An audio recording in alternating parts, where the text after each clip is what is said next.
ഏറ്റവും പുതിയ Duke 250 generation 3യുടെ ഈ ഒരു ബ്ലൂ ബ്ലാക്ക് കളറിൻ്റെ വോക്ക് അറൗണ്ട് വീഡിയോയിലേക്ക് എല്ലാവർക്കും സ്വാഗതം.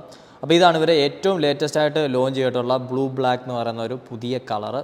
ഇതിൽ നമുക്ക് ഈ ഒരു വാഹനത്തിൻ്റെ ടാങ്ക് വരുന്നത് ആ ഒരു മാറ്റ് ബ്ലൂ കളറിലാണ്. അതേപോലെ തന്നെ നമ്മുടെ ഫ്രണ്ട് ഹെഡ് ലാമ്പിൻ്റെ സൈഡ് കൗൾസ് ബ്ലൂ കളറിലാണ്. അതേപോലെ തന്നെ മഡ് ഗാർഡും ബ്ലൂവിലാണ് വരുന്നത്. ബാക്കിയൊക്കെ തന്നെ നമുക്ക് നോർമൽ ഡ്യൂക്കിൽ വരുന്ന പോലെയുള്ള ഒരു ലുക്കാണ്. സോ കുറച്ചും കൂടെ ഒരു സ്റ്റെൽത്തി ലുക്ക് ആഗ്രഹിക്കുന്നവർക്ക് പറ്റിയൊരു കളർ കോമ്പിനേഷനാണിത്. ആ ഒരു ഡ്യൂക്ക് എന്നുള്ള ബാഡ്ജിങ്ങും അതുപോലെ തന്നെ ഇതിൻ്റെ ആ ഒരു ഓറഞ്ച് വീൽസൊക്കെ തന്നെ നല്ലപോലെ ഈ ഒരു കളറിൽ സ്റ്റാൻഡ് ഔട്ട് ചെയ്ത് നിൽക്കുന്നുണ്ട്. അപ്പോൾ ഈ ഒരു വേരിയൻ്റെ പ്രൈസ് എത്രയാണ്, എന്തൊക്കെയാണ് ഈ ഒരു വാഹനത്തിൽ വരുന്ന സ്പെസിഫിക്കേഷൻ എന്നൊക്കെ ഉള്ളത് നമുക്ക് ഈ ഒരു വീഡിയോയിൽ നോക്കിവിടാം. സോ ഫസ്റ്റ് നമുക്ക് ഫ്രണ്ട് വീലിൽ നിന്ന് തന്നെ സ്റ്റാർട്ട് ചെയ്യാം. വാഹനത്തിൽ വന്നിരിക്കുന്നത് ഒരു 17 ഇഞ്ച് അലോയ് വീൽസാണ്. തേർഡ് ജനറേഷനിലേക്ക് വന്നപ്പോഴത്തേക്ക് വെയിറ്റ് റിഡക്ഷനും കാര്യങ്ങളൊക്കെ ചെയ്തിട്ട് വന്നിരിക്കുന്ന ഒരു അലോയ് വീൽസാണ്. അതിൽ നമുക്ക് 320 mm പുതിയ ഫ്ലോട്ടിംഗ് ഡിസ്ക് ബ്രേക്ക് കാണാൻ സാധിക്കുന്നതാണ്. അതിൻ്റെയും വെയിറ്റ് റെഡ്യൂസ് ചെയ്തിട്ടുണ്ട്. ഒരു 4 പിസ്റ്റൺ റേഡിയൽ ബൈബ്രി കാലിപ്പറാണ് വാഹനത്തെ ഫ്രണ്ടിൽ നിന്നും പിടിച്ചു നിർത്താൻ നമ്മളെ സഹായിക്കുന്നത്. അതേപോലെ തന്നെ നമുക്ക് WPയുടെ എപ്പെക്സ് USD ഫോക്സ് വരുന്നുണ്ട്, 43 mm സൈസിലുള്ളത്. ടയർ നോക്കുകയാണെന്നുണ്ടെങ്കിൽ 110 സെക്ഷൻ ടയറാണ് ഫ്രണ്ടിൽ വരുന്നത്. Steel radial ടയറാണ്.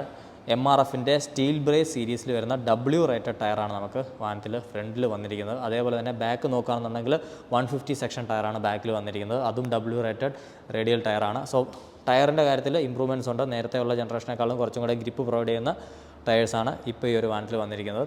പിന്നീട് വാഹനത്തിൻ്റെ സ്വിംഗ് ആം നിങ്ങൾക്ക് നോക്കിയാൽ കാണാം. പുതിയ അലൂമിനിയം സ്വിംഗ് ആമാണ് വന്നിരിക്കുന്നത്. അതിൽ തന്നെ പുതിയ സ്റ്റീൽ ട്രെല്ലിസ് ഫ്രെയിമും അതിൻ്റെ തന്നെ അലൂമിനിയം സബ് ഫ്രെയിമും വന്നിട്ടുണ്ട്. ഈ ഒരു അലൂമിനിയം സബ് ഫ്രെയിം കാണാൻ അടിപൊളിയാണ്. കാരണം വാഹനത്തിൻ്റെ ഡിസൈനോട് ചേർന്ന് നിൽക്കുന്ന തരത്തിലാണ് ഈ ഒരു സബ് ഫ്രെയിമിൻ്റെ ഡിസൈനും വന്നിരിക്കുന്നത്.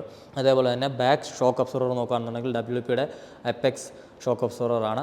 അതിൽ തന്നെ നമുക്ക് പ്രീലോഡ് അഡ്ജസ്റ്റബിലിറ്റി വരുന്നുണ്ട്. ഇതൊരു ഓഫ്സെറ്റ് സസ്പെൻഷനാണ്. നമുക്ക് വാഹനത്തിൻ്റെ സൈഡിലേക്ക് ഇറങ്ങി നിൽക്കുന്ന രീതിക്കാണ് ഇതിൻ്റെ ആ ഒരു കൺസ്ട്രക്ഷൻ വന്നിരിക്കുന്നത്. അതുകൊണ്ട് തന്നെ വാഹനത്തിൽ കുറച്ചും കൂടെ വലിയ ഒരു എയർ ബോക്സ് ഇൻക്ലൂഡ് ചെയ്യാനായിട്ട് KTM കൊണ്ട് സാധിച്ചു. അതിലൂടെ വാഹനത്തിൻ്റെ ഓവറോൾ ടോർക്ക് അതുപോലെ തന്നെ ലോ എൻഡ് എഞ്ചിൻ റെസ്പോൺസ് ഒക്കെ തന്നെ കൂട്ടാനായിട്ട് സാധിച്ചിട്ടുണ്ട്. എഞ്ചിനിലേക്ക് വരുമ്പോൾ പുതിയ LC4C മോട്ടറാണ്. 249.07 cc single cylinder liquid cooled DOHC 4 valve എഞ്ചിനാണ് വാഹനത്തിൽ കൊടുത്തിരിക്കുന്നത്. 31 PS പവറും 25 Nm ടോർക്കുമാണ് ഇത് ജനറേറ്റ് ചെയ്യുന്നത്. ഒരു 6 സ്പീഡ് ഗിയർ ബോക്സിൻ്റെ കൂടെ തന്നെ നമുക്ക് സ്ലിപ്പ് ആൻഡ് അസിസ്റ്റ് ക്ലച്ച് വരുന്നുണ്ട്.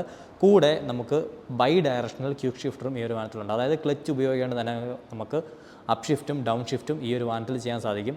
അത് ഈ ഒരു സെഗ്മെൻറ്റ് വെച്ച് നോക്കുമ്പോഴത്തേക്ക് ഒരു ബെസ്റ്റ് ഫീച്ചർ തന്നെയാണ് ഇതിൽ.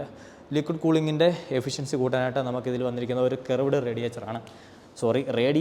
ഇതാക്കണ്ടില്ലേ, കെർവായിട്ടാണ് ഇതായിരിക്കുന്നത്. സിംഗിൾ ഫാൻ യൂണിറ്റ് ആണ്, എങ്കിൽ കൂടിയും വലുതായതുകൊണ്ട് തന്നെ നമുക്ക് ബെറ്റർ കൂളിംഗ് എഞ്ചിന് കിട്ടും. അതുകൊണ്ട് തന്നെ നമുക്ക് ലോങ് ടൂറിങ്, കണ്ടിന്യൂസ് ലോങ് ടൂറിങ്ങും അല്ലെന്നുണ്ടെങ്കിൽ ഹൈ റവ് ചെയ്തുള്ള റൈഡിങ് ഒക്കെ തന്നെ വളരെ നന്നായിട്ട് തന്നെ ചെയ്യാൻ സാധിക്കും. വണ്ടി ഓവർ ഹീറ്റ് ആവുമെന്നുള്ളൊരു പേടി ഇതിൽ വേണ്ട.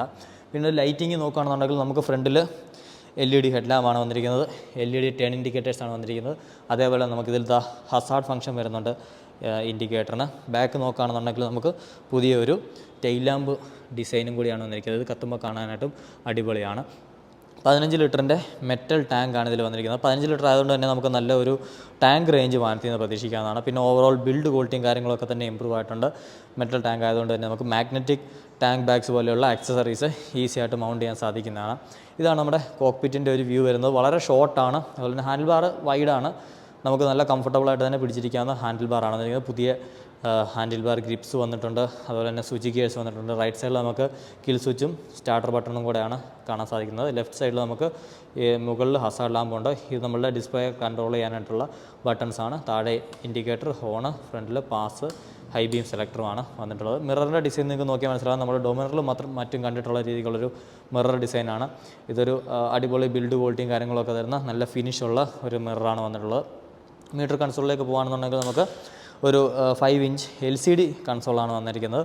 അതിൻ്റെ ഈ കാണുന്ന ചെറിയ ഡിസ്പ്ലേക്കുള്ളിൽ നമുക്ക് ബ്ലൂടൂത്ത് കണക്ടിവിറ്റിയും അതുപോലെ തന്നെ വണ്ടിയുടെ മറ്റ് പാരാമീറ്റേഴ്സൊക്കെ തന്നെ കാണാൻ സാധിക്കുന്നതാണ്. അതായത് ബ്ലൂടൂത്ത് കണക്ട് ചെയ്ത് കഴിഞ്ഞാൽ നമുക്ക് 10x10 navigation, call and SMS alerts, അതേപോലെ തന്നെ മ്യൂസിക് കൺട്രോൾ പോലെയുള്ള ഫീച്ചേഴ്സൊക്കെ തന്നെ വന്നിട്ടുണ്ട്. പിന്നീട് നമുക്ക് ടാക്കോമീറ്റർ ഉണ്ട്, സ്പീഡോമീറ്റർ ഉണ്ട്, ഓഡോമീറ്റർ ഉണ്ട്. ബാക്കി വാണിങ്ങും കാര്യങ്ങളൊക്കെ ഇവിടെ എഴുതി കാണിക്കും. ക്ലോക്ക് വരുന്നുണ്ട്, ഗിയർ പോസ്റ്റ് ഇൻഡിക്കേറ്റർ വരുന്നുണ്ട്. അങ്ങനെ നല്ല അഡ്വാൻസ്ഡ് ആയിട്ടുള്ളൊരു മീറ്റർ കൺസോൾ തന്നെയാണ് ഈ ഒരു വാഹനത്തിലും KTM കൊടുത്തിരിക്കുന്നത്. പിന്നെ ഇതിൻ്റെ സീറ്റും കാര്യങ്ങളൊക്കെ നോക്കുകയാണെന്നുണ്ടെങ്കിൽ നല്ല കംഫർട്ടബിൾ ആയിട്ടുള്ള, അത്യാവശ്യം നല്ല സപ്പോർട്ട് തരുന്ന കുഷൻഡ് ആയിട്ടുള്ള സീറ്റാണ് വന്നിരിക്കുന്നത്. നല്ലൊരു അടിപൊളി ഗ്രാബ് റെയിൽ ബാക്കിൽ വരുന്നുണ്ട്.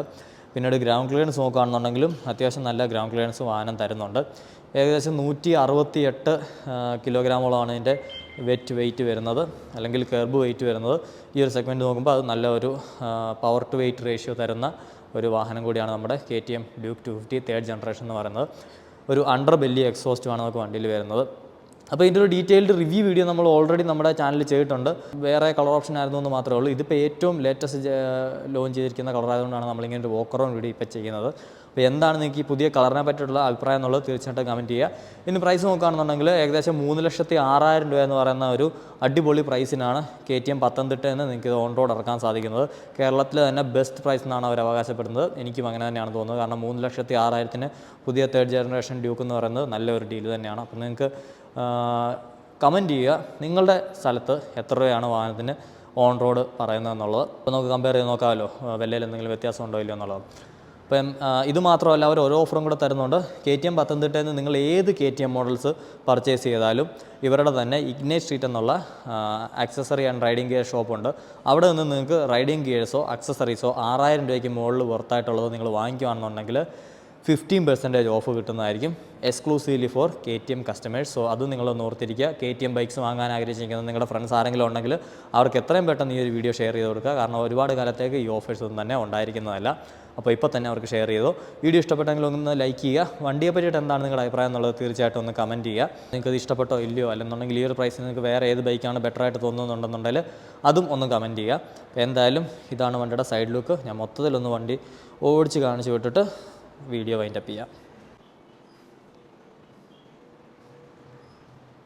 മൊത്തത്തിൽ നമ്മുടെ സൂപ്പർ ഡ്യൂക്കിൻ്റെയൊക്കെ അതേ ഒരു മിനിയേച്ചർ ലുക്കിൽ വരുന്നതാണ്. നമ്മുടെ 390 ഡ്യൂക്കുമായിട്ട് വലിയ എസ്തെറ്റിക്കലായിട്ടുള്ള ചേഞ്ചസ് ഒന്നും തന്നെ ഈ വാഹനത്തിനില്ല.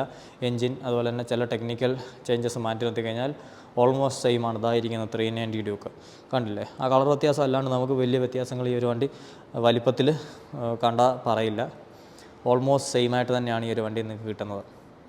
അപ്പോൾ ഓക്കെ ഗായ്സ്, ഇത്രയേ ഉള്ളൂ വീഡിയോ. ഇഷ്ടപ്പെട്ടെങ്കിൽ ലൈക്ക്, ഷെയർ, സബ്സ്ക്രൈബ്, ബാക്കി കാര്യങ്ങളൊക്കെ നിങ്ങൾക്ക് അറിയാം. അടുത്തൊരു വീഡിയോയിൽ കാണാം. Bye, it's me Nijin signing out.